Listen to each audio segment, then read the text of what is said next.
அன்பின் தெய்வம் இயேசுவில் பிரியமுள்ள மாதா தொலைக்காட்சி அன்பர்களே, உங்கள் அனைவருக்கும் வணக்கம்.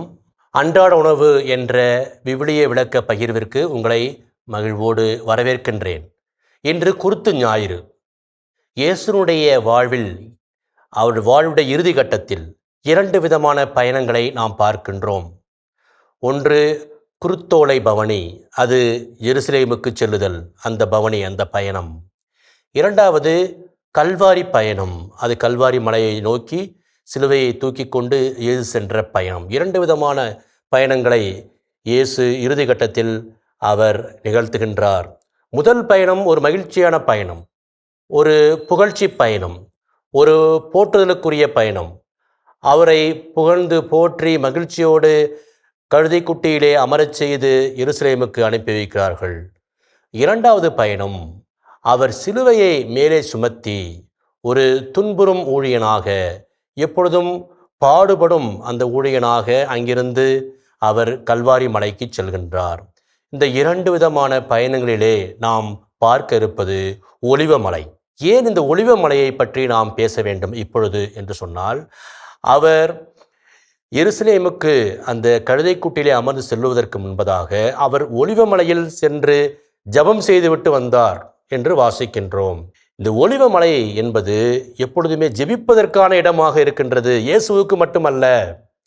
பழைய ஏற்பாட்டிலே பார்க்கின்றோம், 2 சாமுவேல் 15 தாவீது தன் மகன் அப்சலோமிலிருந்து தப்பித்து அங்கே ஒலிவமலைக்கு சென்று அங்கே அழுது ஜெபிக்கின்றார் என்று வாசிக்கின்றோம்.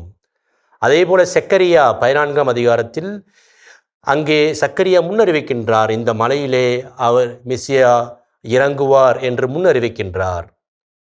அதே போல இயேசுடைய இறுதி கட்டத்தில் அவர் எப்பொழுதுமே ஒலிவமலைக்கு சென்று ஜெபிப்பது வழக்கம். இறுதி கட்டத்தில் அவர் இப்பொழுது அந்த எருசலேம் கழுதைக்குட்டியின் மேல் அமர்ந்து குருத்தோலை பவனியாக எருசலேம் சென்ற பொழுது அதற்கு முன்பதாக ஒலிவமலைக்கு சென்று ஜெபித்தார்.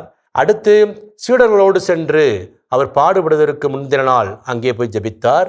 அதற்கு பிறகு காட்டி கொடுக்கப்படும் பொழுது அங்கேதான் அவர் ஜெபித்து கொண்டிருந்த பொழுது அங்கே காட்டி கொடுக்கப்பட்டார் என்று வாசிக்கின்றோம். நமது வாழ்வில் துன்ப பயணமாக இருந்தாலும் சரி, அல்லது ஒரு இன்பமான பயணமாக இருந்தாலும் சரி, எந்த நிலையிலும் நாம் ஜெபிப்பதை மறந்துவிடக்கூடாது. நமது வாழ்வில் ஒலிவமலையை மறந்துவிடக்கூடாது.